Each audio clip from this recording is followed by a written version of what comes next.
नमस्कार दोस्तों, इस वीडियो में आप सीबीएसई बोर्ड के द्वारा आयोजित की गई सीटेट दिसंबर 2021 के दिनांक 7 जनवरी 2022 शिफ्ट के पेपर के हिंदी पार्ट का कंप्लीट सॉल्यूशन देखने जा रहे हैं। सीबीएसई बोर्ड के द्वारा कुल 23 शिफ्टों में ऑनलाइन मोड में सीटेट 2021 की परीक्षा का आयोजन किया गया था, जिसमें से ये 17वें शिफ्ट का पेपर आप देखने जा रहे हैं।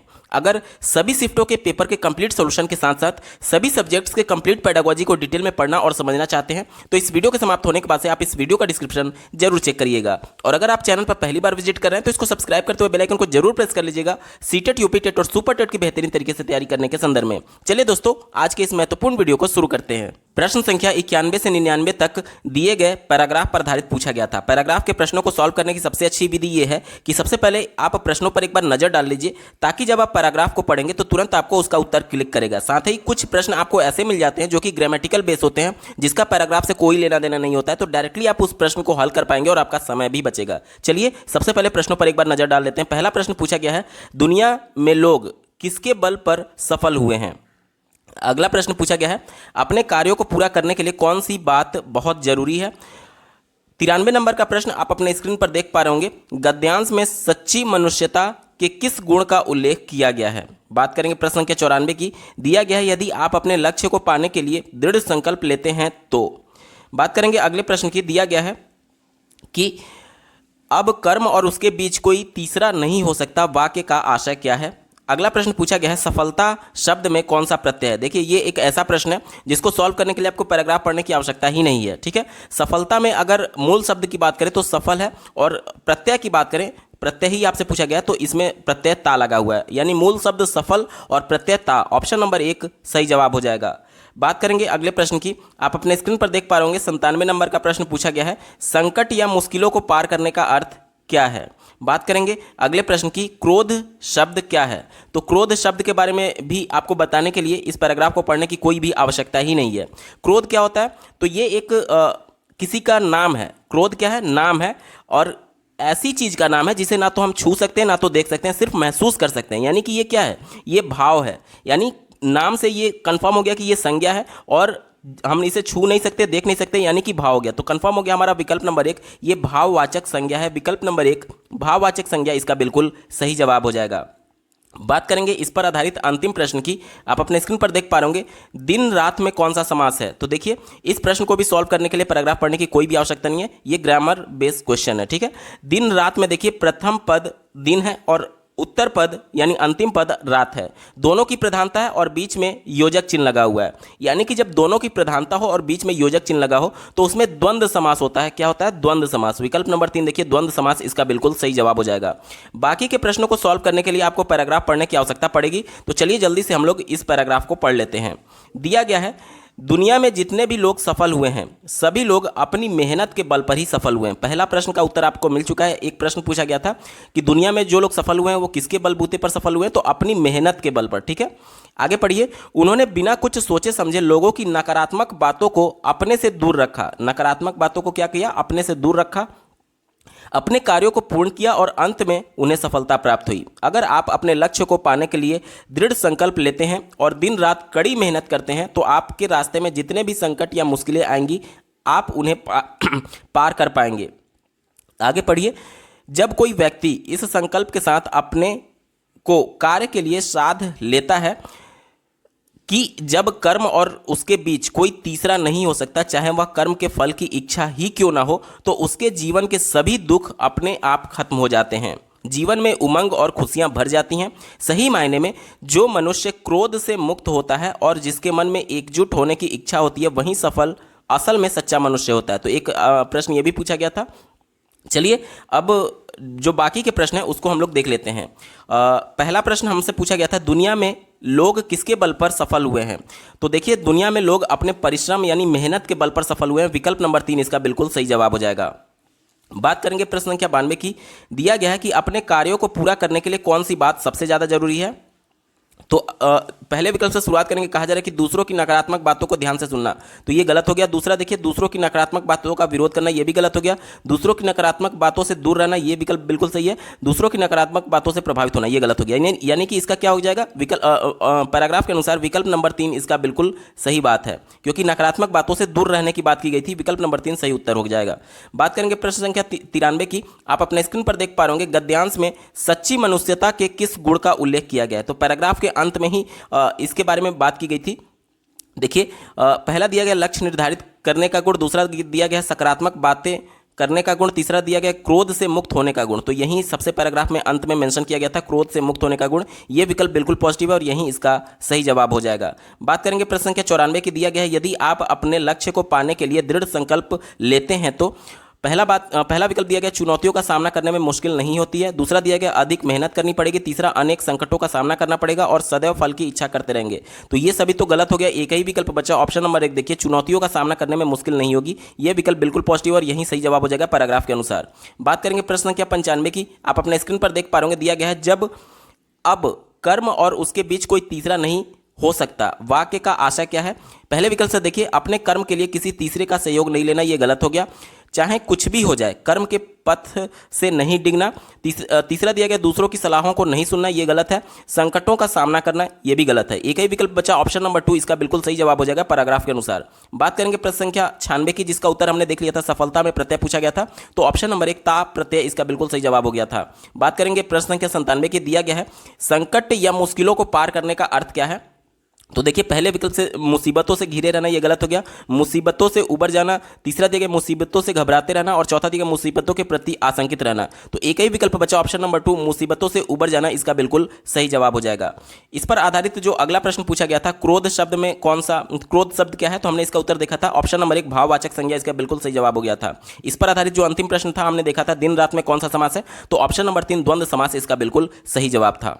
प्रश्न संख्या 100 से 105 तक एक कविता पर आधारित पूछा गया था। इसके भी प्रश्नों को डायरेक्टली हम लोग देखेंगे और बाद में कविता पढ़ करके उसका उत्तर ढूंढने की कोशिश करेंगे। इस पर आधारित जो पहला प्रश्न आप अपने स्क्रीन पर देख पा रहे होंगे, कविता किसके प्रति संबोधित है। अगला प्रश्न पूछा गया था, कवि ने आशा को धन्य क्यों कहा है, क्योंकि।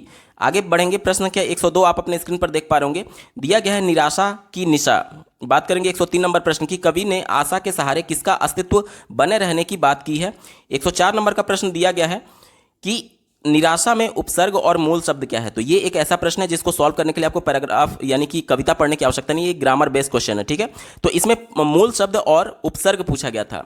तो उपसर्ग क्या होता है, जो मूल शब्द के पहले लगता है। तो देखिए, निराशा में ये तो कंफर्म है कि जो मूल शब्द है वो आशा होगा, और इसके पहले जो उपसर्ग लगा हुआ है वो देखिए ऑप्शन नंबर 3, ये उपसर्ग होता है निर, और र के नीचे हलंत होगा, ठीक है। तो ऑप्शन नंबर 3 इसका बिल्कुल सही जवाब हो जाएगा। बात करेंगे इस कविता पर आधारित अंतिम प्रश्न की। दिया गया है प्राची का अर्थ क्या है। तो प्राची एक तरीके से पर्यायवाची शब्द ये पूछा गया है, तो प्राची का अर्थ होता है पूरब, ठीक है। ऑप्शन नंबर 4 पूरब इसका बिल्कुल सही जवाब हो जाएगा। तो 2 प्रश्न हमने देखा कि प्रश्नों को सॉल्व करने के लिए कविता पढ़ने की आवश्यकता ही नहीं थी, तो आपका समय भी बचेगा। चलिए, अब बाकी के प्रश्नों को सॉल्व करने के लिए हमें कविता पढ़ने की आवश्यकता पड़ेगी। चलिए कविता को जल्दी से पढ़ लेते हैं। दिया गया है, बीती नहीं यद्यपि अभी तक निराशा की निशा है, किंतु आशा भी की होगी दीप्त फिर प्राची दिशा। महिमा तुम्हारी ही जगत में धन्य आशे, धन्य है देखा नहीं कोई नहीं अवलंब तुम सा धन्य है। आगे तुम्हारे ही भरोसे जी रहे हैं हम सभी, सब कुछ गया पर हाय रे तुमको ना छोड़ेंगे कभी।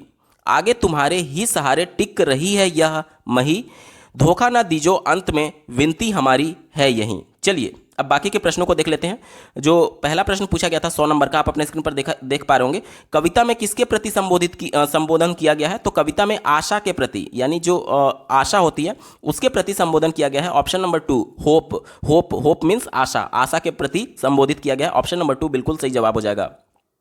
अगला प्रश्न पूछा गया है, कवि ने आशा को धन्य कहा है क्योंकि। तो पहले विकल्प से शुरुआत करेंगे, आशा निराशा में नहीं बदलती है। दूसरा देखिए, आशा सभी के मन में विराजित रहती है। तीसरा देखिए, आशा के सहारे सबसे बड़ा सहारा है, आशा का सहारा सबसे बड़ा सहारा है। और चौथा देखिए, आशा हर दिशा में प्रकाशित होती है। तो कविता के अनुसार ये वाला विकल्प बिल्कुल सही हो जाएगा। आशा का सहारा सबसे बड़ा सहारा होता है। ऑप्शन नंबर 3 इसका सही जवाब हो जाएगा। बढ़ते हैं अगले प्रश्न की तरफ। दिया गया है, आप अपने स्क्रीन पर देखिए निराशा की निशा। तो निराशा की निशा पहले ही लाइन में इसका उत्तर मेंशन किया गया था। अभी तक है इसका बिल्कुल सही जवाब हो जाएगा। पहले लाइन में मेंशन किया गया था निराशा की निशा अभी तक है, ठीक है। तो ऑप्शन नंबर 2 इसका सही उत्तर होगा। बात करेंगे प्रश्न संख्या 103 की। दिया गया है कवि ने आशा के सहारे किसका अस्तित्व बने रहने की बात की है।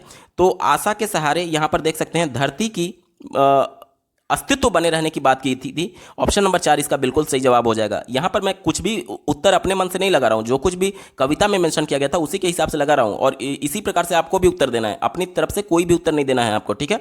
अगला प्रश्न पूछा गया था निराशा में उपसर्ग पूछा गया था। तो ऑप्शन नंबर 3 इसका हमने पहले ही देख लिया है। और इस पर आधारित जो अंतिम प्रश्न पूछा गया था प्राची शब्द का अर्थ पूछा गया था। तो प्राची का मतलब होता है पूरब, ठीक है। तो ये हो गया पूरा आपके कविता पर आधारित प्रश्न। अगला प्रश्न पूछा गया है झारखंड के एक गांव में रहने वाली एक शिक्षार्थी अपनी मातृभाषा और हिंदी जानती है, उसके घर और पास पड़ोस में बोली जाती है। यानी हिंदी और उसकी मातृभाषा जो है वो आस पड़ोस में बोली जाती थी, इस वजह से उसने भाषा को सीख लिया। आगे देखिए वह विद्यालय में अंग्रेजी सीखती है। अंग्रेजी वो कहाँ से सीख रही है? विद्यालय से, ठीक है।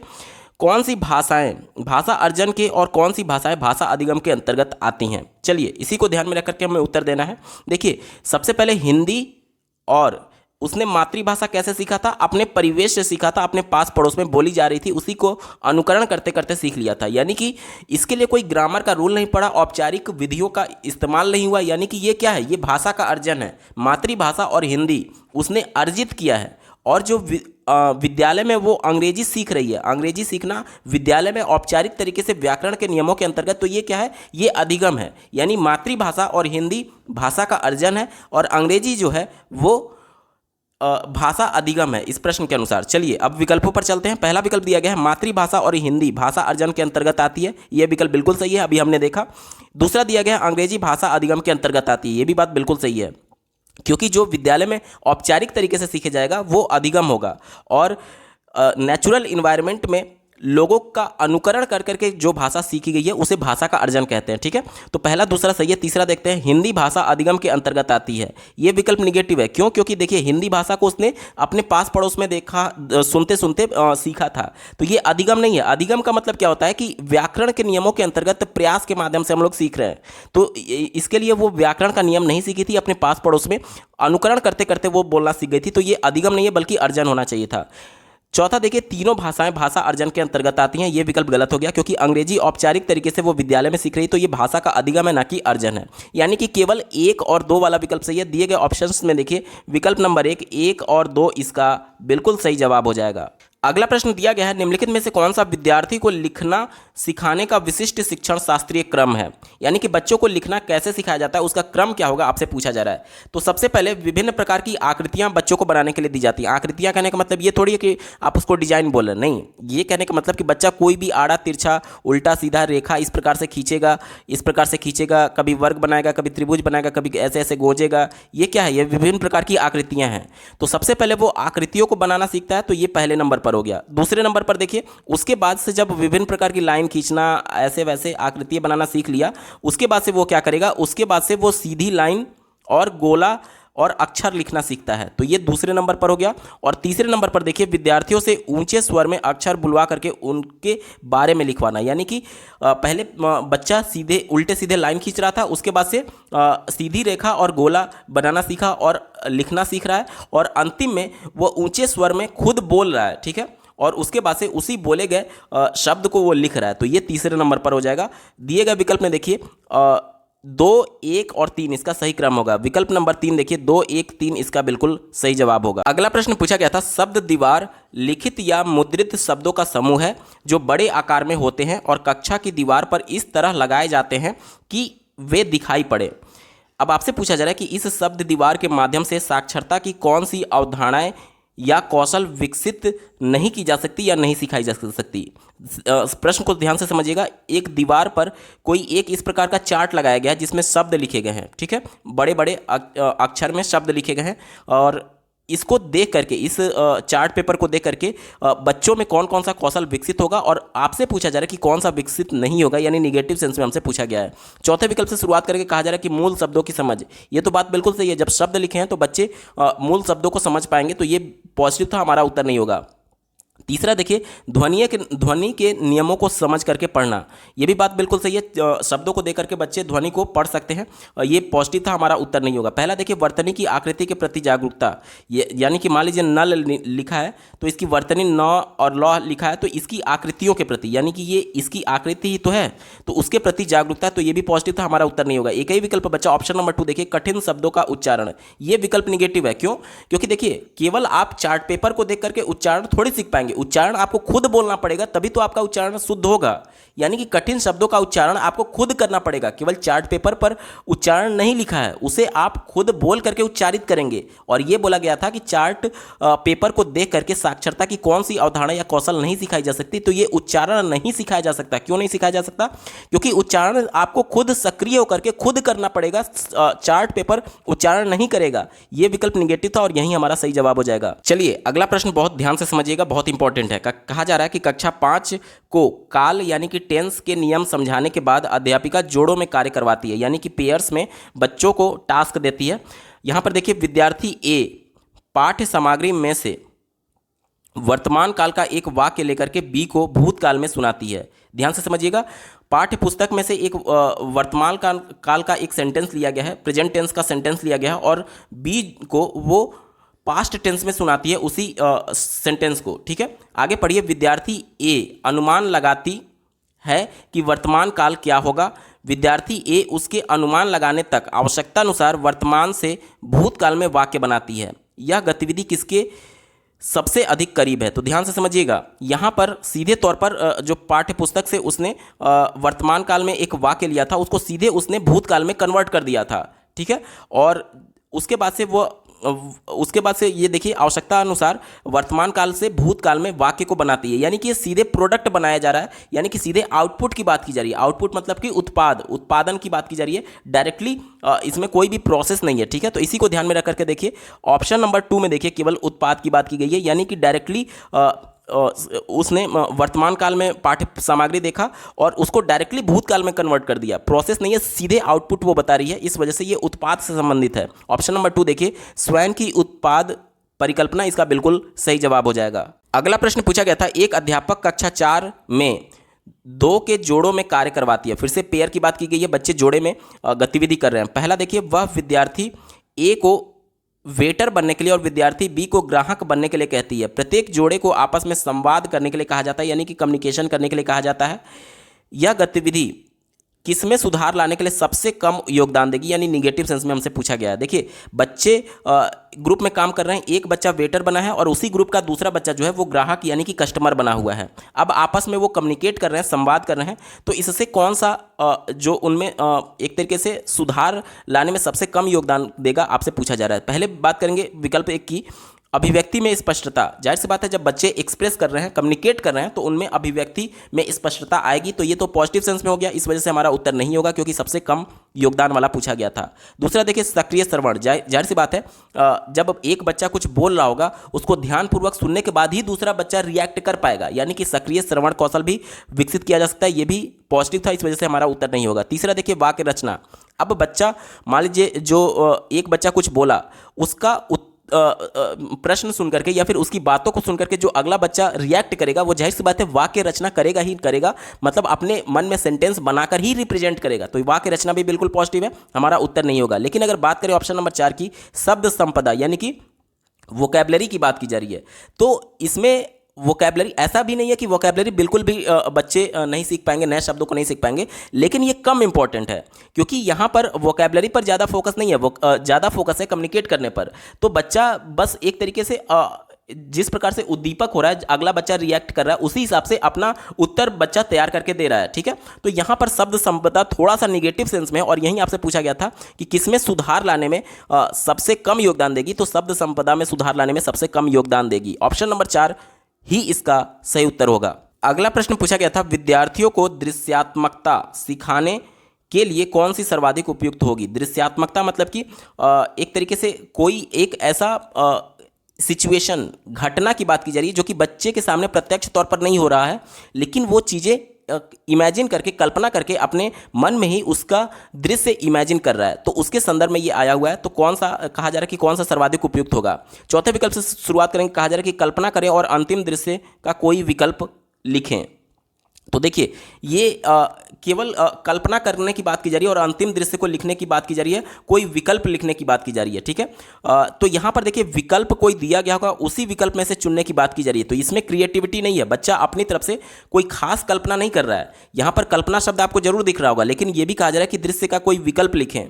तो यहाँ पर विकल्प दिए गए होंगे 4, उसी में से कोई एक विकल्प लिखने की बात की जा रही है। तो इसमें थोड़ा सा आपको गाइडेड किया गया है, यानी कि इन्हीं चारों में से ही आपको सोचना होगा कि कौन सा, कल्पना करना होगा कि कौन सा सही हो सकता है। तो ये विकल्प थोड़ा संकुचित है, हमारा उत्तर नहीं होगा। ठीक है, तीसरा देखिए, लेखक ने कुत्ते के चरित्र का वर्णन किस प्रकार से किया है? अब देखिए, लेखक कोई दूसरा है, उसने कुत्ते के चरित्र का वर्णन कर दिया है। अब आपसे केवल ये पूछा जा रहा है कि कैसे वर्णन किया गया है। तो जाहिर सी बात है, लेखक ने कुत्ते के बारे में जो कुछ भी लिखा होगा आप उसी के अनुसार ही तो सोचेंगे, क्योंकि लेखक के अनुसार पूछा गया था। यानी ये भी गाइडेड थिंकिंग है, आप क्रिटिकल थिंकिंग, अपने स्तर पर मौलिक विचार आप नहीं सोच पा रहे हैं, तो ये निगेटिव हो गया, हमारा उत्तर नहीं होगा।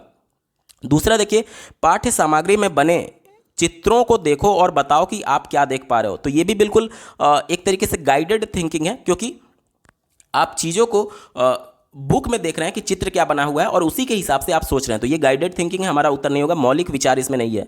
एक ही विकल्प बचा, ऑप्शन नंबर 1 देखिए, यह कहानी किस दिशा में घटित हुई होगी। तो देखिए, कहानी बच्चे को पूरा नहीं बताया गया है, आधा कहानी बताया गया होगा या फिर थोड़ा सा पार्ट उसका बताया गया होगा, और अब बच्चे से पूछा जा रहा है कि आप कल्पना करके बताइए कि कहानी किस दिशा में आगे बढ़ रही होगी। यानी कि इसमें बच्चे इमेजिनेशन इसमें सबसे ज़्यादा करेंगे, और प्रत्येक बच्चे का मौलिक विचार अलग अलग हो सकता है। कोई सोचेगा कि इस प्रकार से इसका क्लाइमैक्स हो सकता है, कोई सोचेगा कि इस प्रकार से इसका क्लाइमैक्स हो सकता है। मतलब कि प्रत्येक बच्चे का उत्तर अलग अलग आएगा, और एक तरीके से सभी बच्चे अपने मौलिक विचार के हिसाब से कहानी को गढ़ रहे होंगे। तो ये सबसे ज़्यादा पॉजिटिव है, और यही इसका बिल्कुल सही जवाब हो जाएगा। दृश्यात्मकता सिखाने के लिए विकल्प नंबर 1 पॉजिटिव है, और यही इसका सही उत्तर होगा। अगला प्रश्न पूछा गया था, निम्नलिखित में से कौन सी गतिविधि कहानी पढ़ने के बाद विद्यार्थियों में निष्कर्ष निकालने का कौशल विकसित करने में सर्वाधिक उपयुक्त गतिविधि है? चौथे विकल्प से शुरुआत करेंगे। कहा जा रहा है कि पढ़ी गई कहानी का वीडियो देखें और अपने शब्दों में सेटिंग का वर्णन करें।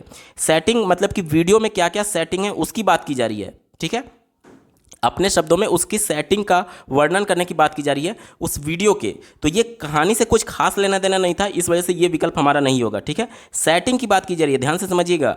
जो वीडियो क्लिप चलाई जा रही है उसमें क्या क्या सेटिंग है उसकी बात की जा रही है। स्पीड हो गया, उसके बाद से ये सभी चीज़ें की बात की गई है। ये कंफ्यूज मत होइएगा कि ये कहानी के अपने शब्दों में वर्णन करने की बात नहीं की गई है, केवल सेटिंग की बात की गई थी। हमारा उत्तर नहीं होगा, निगेटिव है। तीसरा देखिए, कहानी में से किसी की भी कल्पना करें और अपने वाक्यों में प्रयोग करें। किसी भी की भी कल्पना करने की बात की जा रही है। कहानी में कई कैरेक्टर्स हो सकते हैं और कई और सिचुएशंस हो सकते हैं, तो किसी की भी बात की जा रही है कि आप उसका वर्णन करें। तो ये भी थोड़ा संकुचित है, हमारा उत्तर नहीं होगा। पहले विकल्प की बात करें, इस कहानी में आप स्वयं को कहाँ रखना चाहेंगे, तो आप एज ए कैरेक्टर किसका रोल प्ले करना चाहेंगे वो पूछा जा रहा है। तो ये भी थोड़ा संकुचित है, हमारा उत्तर नहीं होगा। एक ही विकल्प बचा, ऑप्शन नंबर 2 देखिए, इस कहानी में एक पात्र ने जिस तरीके से प्रतिक्रिया दी, क्या उसी तरीके से प्रतिक्रिया देने वाले व्यक्ति को आप जानते हैं? तो ये आप तभी कर पाएंगे जब आप उस कहानी का निष्कर्ष निकाल पाएंगे, यानी कि उस कैरेक्टर ने, पर्टिकुलर उस पात्र ने क्या प्रतिक्रिया दी है और उसका क्या इम्पैक्ट पड़ा। उस प्रकार का प्रतिक्रिया देने वाले वास्तविक जीवन में आप किसी व्यक्ति को जान रहे हैं या नहीं, यानी कि उसके गुण दोषों को जानेंगे, उस कैरेक्टर के गुण और दोषों को जानेंगे, तभी तो आप किसी से कंपैरिजन करेंगे अपने दैनिक जीवन में। ठीक है, तो ये सबसे ज़्यादा अप्रोप्रिएट है, क्योंकि दैनिक जीवन से भी जोड़ने की बात की जा रही है। और एनसीएफ 2005 के अनुसार वो विकल्प वाला उत्तर हमारा सही उत्तर होता है जिसमें दैनिक जीवन से जोड़ने की बात की जाती है। ये विकल्प ब्रॉड सेंस में, और यही हमारा सही उत्तर हो जाएगा। अगला प्रश्न पूछा गया था, निम्नलिखित में से कौन सी गतिविधि अध्यापक द्वारा सहायता देने का उदाहरण नहीं है? यानी कि इन चारों विकल्पों में से कौन सा एक ऐसा विकल्प है जिससे ये प्रतीत हो रहा है कि टीचर ने बच्चे की कोई हेल्प नहीं की है किसी भी गतिविधि में या फिर सीखने में, आपसे पूछा जा रहा है। चौथे विकल्प से शुरुआत करेंगे, विद्यार्थियों को विषयों की सूची दें जिन पर उन्हें 2 मिनट के लिए बोलना है, कौन से बिंदु पर बोले जाएं उनके लिए संकेत देना। यानी कि टीचर यहाँ पर संकेत दे रहा है, कोई ना कोई गतिविधि कराया जा रहा है तो उसमें टीचर कुछ संकेत दे रहा है, तो ये टीचर हेल्प कर रहा है, हेल्प का उदाहरण है। हमारा उत्तर नहीं होगा, क्योंकि कौन सा विकल्प पूछा गया है कि जिसमें हेल्प नहीं किया गया है, वही हमारा उत्तर होगा। तीसरे विकल्प की बात करें, दिया गया है विद्यार्थियों से मौखिक रूप से बहुत से सरल प्रश्न पूछें, एक बड़े प्रश्न का उत्तर देने के लिए इन प्रश्नों का सार प्रस्तुत करें। यानी एज ए टीचर आप यहाँ पर कंक्लूड कर रहे हैं, सार प्रस्तुत कर रहे हैं उस सभी उत्तरों का, तो ये भी टीचर के द्वारा हेल्प का उदाहरण है, हमारा उत्तर नहीं होगा। दूसरा विकल्प देखिए, विद्यार्थियों को एक ऐसी लघु कविता पढ़ने के लिए दें जिसमें शुरू में ही कठिन शब्दों के अर्थ लिखे हों। तो अब एज ए टीचर आपने उनको कविता दिया और कठिन शब्दों के अर्थ भी लिखे हैं, यानी कि जाहिर सी बात है आप उसकी कुछ ना कुछ हेल्प कर रहे हैं, क्योंकि उसमें उसका कठिन जो शब्द था उसका अर्थ लिखा गया है। ठीक है, तो ये पॉजिटिव सेंस में हमारा उत्तर नहीं होगा।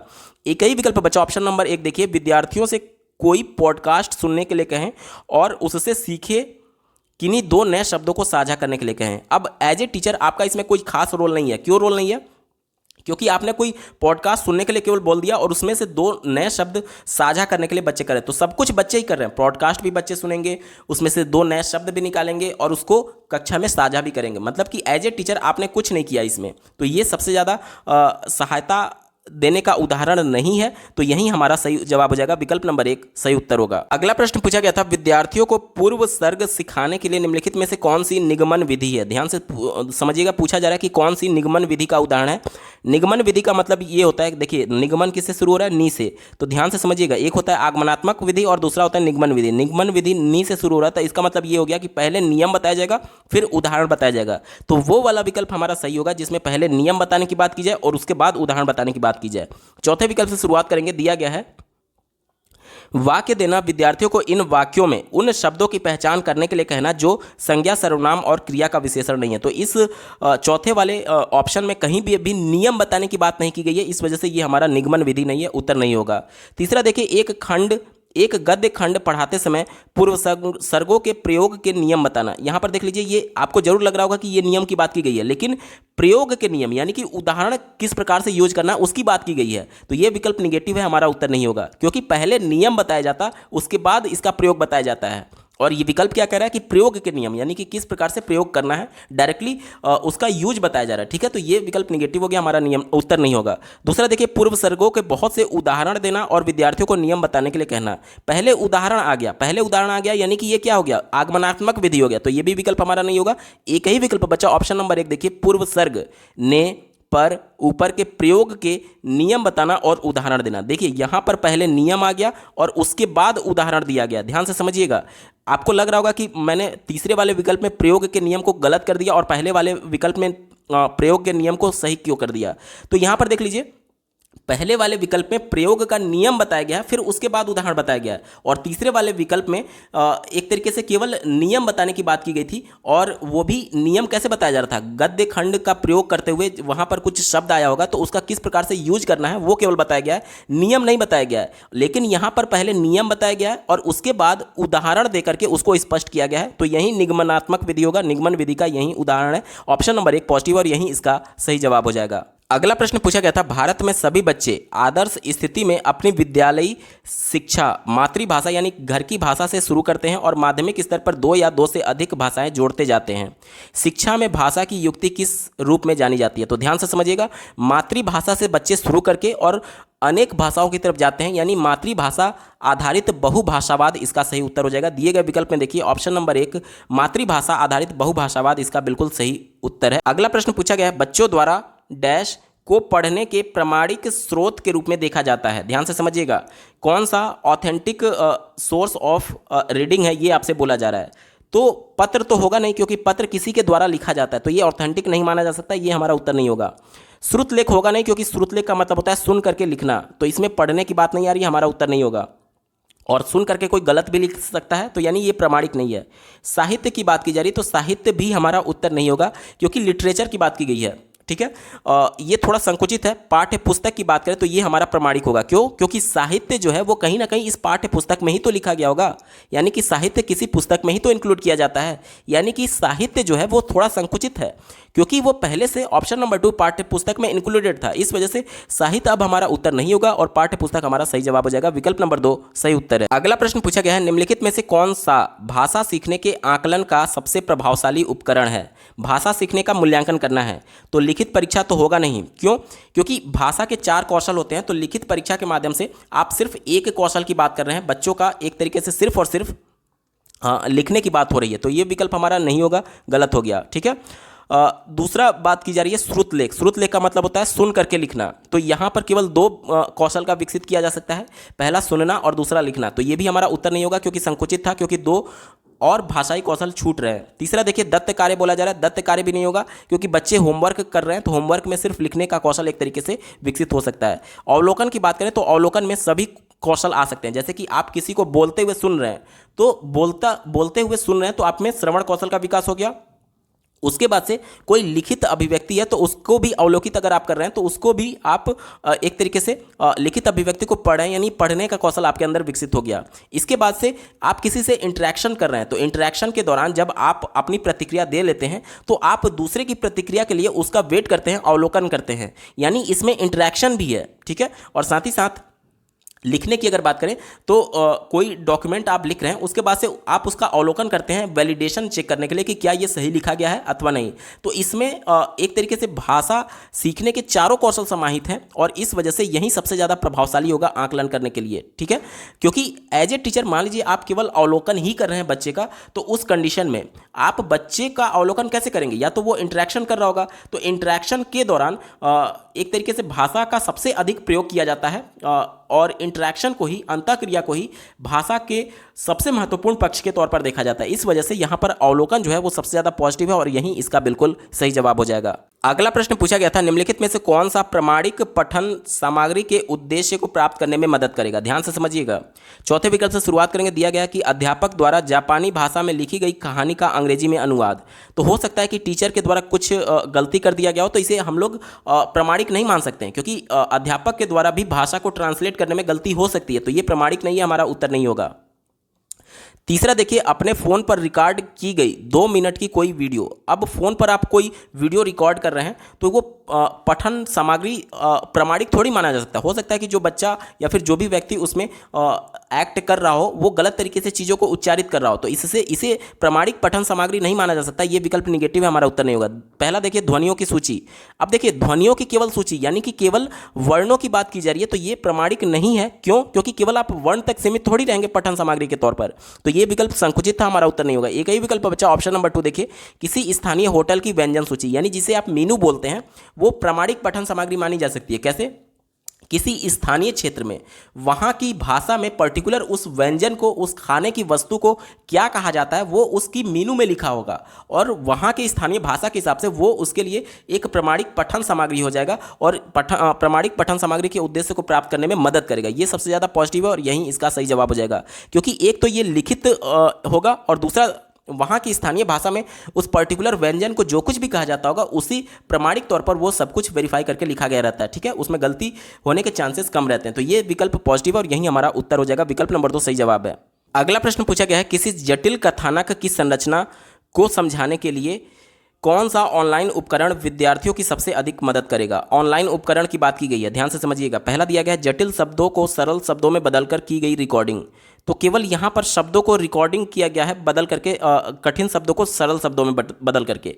तो यहाँ पर उस कथानक की संरचना पूरा एक्सप्लेन नहीं किया गया, तो ये विकल्प हमारा नेगेटिव है, थोड़ा संकुचित होने की वजह से। क्यों? क्योंकि यहाँ पर केवल कठिन शब्दों को सरल शब्दों में रिकॉर्ड किया गया बदल करके। ठीक है, तो ये विकल्प संकुचित था, हमारा उत्तर नहीं होगा। दूसरा देखिए, किसी एक पाठ्य सामग्री को पठन के भिन्न भिन्न स्तरों के अनुसार बदल करके पाठ्य सामग्री तैयार करना, यानी कि यहाँ पर भी उस कथानक की संरचना नहीं बताई गई है, सिर्फ वहाँ पर अलग अलग स्तर पर एक तरीके से बदल करके पाठ्य सामग्री तैयार की गई है। यानी कि एक तरीके से सीधा तौर पर आप समझ लीजिए कि ट्रांसलेट करने की बात की जा रही है केवल अलग अलग स्तर पर, तो ये थोड़ा सा संकुचित है, हमारा उत्तर नहीं होगा। चौथा देखिए, ऐसा खेल जिसमें पठन और प्रश्नों के उत्तर देने के लिए सिक्कों का पुरस्कार दिया जाता है। देखिए, पुरस्कार कभी भी पॉजिटिव सेंस में आप नहीं मान सकते, क्योंकि पुरस्कार जो होता है वो बाह्य मोटिवेशन, एक्सटर्नल मोटिवेशन का काम करता है। जब भी बच्चे को पैसे की लालच रहेगी तब तक तो वो काम करेगा, और एक समय ऐसा आएगा जब उसकी लालच खत्म हो जाएगी और वो उसके बाद वो काम नहीं करेगा। यानी कि बच्चा पैसे के लालच की वजह से सीख रहा था या फिर चीज़ों को समझ रहा था, जैसे ही उसकी लालच खत्म होगी वो सीखने में एक तरीके से इंटरेस्ट नहीं लेगा। इस वजह से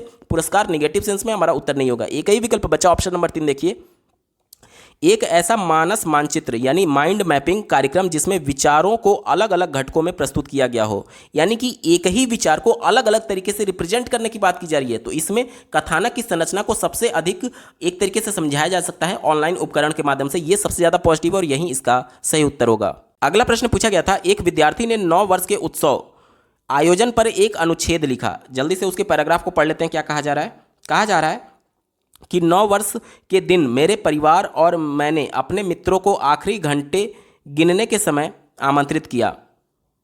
हम केक के दुकान पर गए और केक बनाने के लिए कहा। हम सजावट, खाने पीने की वस्तुएं भी लेकर आए।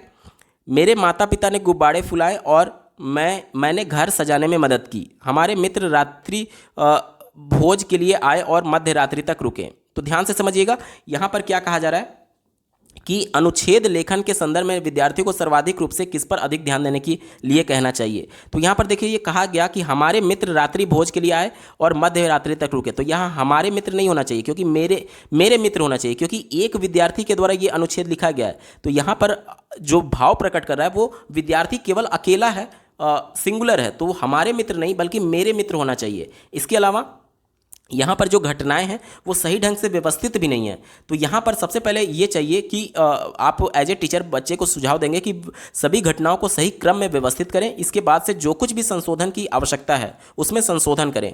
तो ये सभी चीज़ें क्या कहलाती हैं? ये सभी चीज़ें संपादन कहलाती हैं। दिए गए विकल्प में देखिए ऑप्शन नंबर 4 संपादन इसका बिल्कुल सही जवाब हो जाएगा। संपादन कहने का मतलब कि सभी जो लेख लिखा गया है उसको सही क्रम में व्यवस्थित करना, और अगर आवश्यकता है तो उसमें संशोधन करें या फिर परिवर्तन करें। और ये सभी चीज़ें आप सुझाव देंगे एज ए टीचर उस बच्चे को। दोस्तों, ये पेपर पूरा सॉल्व हो चुका है। आपको ये वीडियो कैसा लगा कमेंट के माध्यम से जरूर बताइएगा।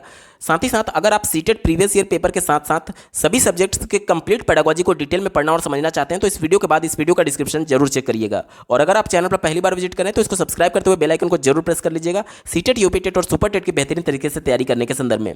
इस वीडियो को देखने के लिए आपका बहुत बहुत धन्यवाद। भगवान करे आपका दिन शुभ हो।